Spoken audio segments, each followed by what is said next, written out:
Thank you, Madam President. Members, we have a majority vote budget, and as such, the minority party often doesn't have a voice in what the outcome is in a budget. Now, sure, we raise our mics and we articulate our priorities, and we howl a little bit every now and then, but what you see reflected today, this is actually cutting back some, so I do support this budget bill before us.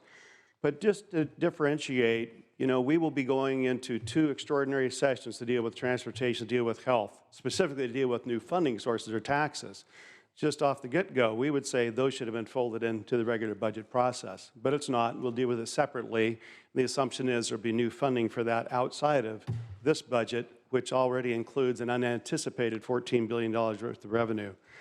Other priorities that we have that are different from the majority party, the Democrat budget plan prioritizes $132 million to expand Medi-Cal to cover undocumented immigrants, but there are 12.4 million Californians who depend on Medi-Cal right now that have difficulty accessing doctors and services because our reimbursement rates are too low.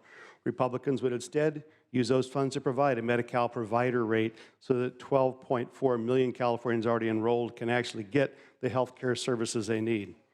Democrat budget plan prioritizes $226 million to grow service hours for unionized in-home support service providers, despite an existing legal settlement in which the reduction was agreed upon by all stakeholders. Republicans would instead use that money to provide rate increases for community providers that serve our most vulnerable Californians, the developmentally disabled, who are largely ignored in this budget despite the critical needs in that community. The Democrat budget plan prioritizes $211 million for salary and benefit increases for state workers, even though California's public employees are among the highest paid in the nation, and they continue to get salary increases throughout the state's fiscal crisis as other programs got cut. Republicans would instead use that money to provide a much-needed cost of living adjustment to aged, blind, and disabled Californians on supplemental Social Security income state supplementary payment, commonly referred to as SSI-SSP. The Democrat budget plan prioritizes $22 million to provide welfare benefits to drug felons, despite the obvious likelihood that those funds will be misused.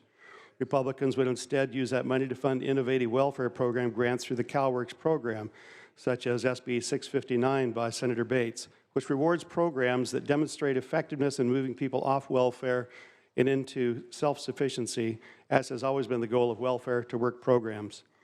The Democrat budget plan prioritizes $500 million for teacher effectiveness grants that are not the highest priority for many California school districts. Republicans would instead give that money to school districts to spend on their highest priorities. Democrat budget plan prioritizes $6 million for UC labor union institutes, which subsidizes union efforts to expand unionization and increase taxes on hardworking Californians by writing self-serving and biased research reports. Republicans would tell the unions pay for their own research. Use that money instead to admit 600 more California students to the UC.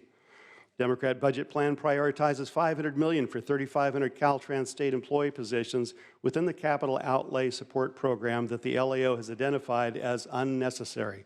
Republicans would instead use that money for badly needed transportation infrastructure projects to maintain, repair, and expand our state's highways and roads.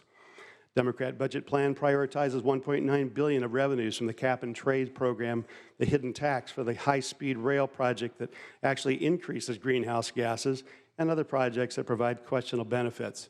Republicans would instead use that money for badly needed transportation infrastructure projects to maintain, repair, and expand our state's highways and roads. So yes, our priorities are different. That's how we would spend some of this, but that's not before us. What we do have before us right now is a bill that actually trims back expenses of state government. We do support that, I support that, and ask for your aye vote on this particular bill.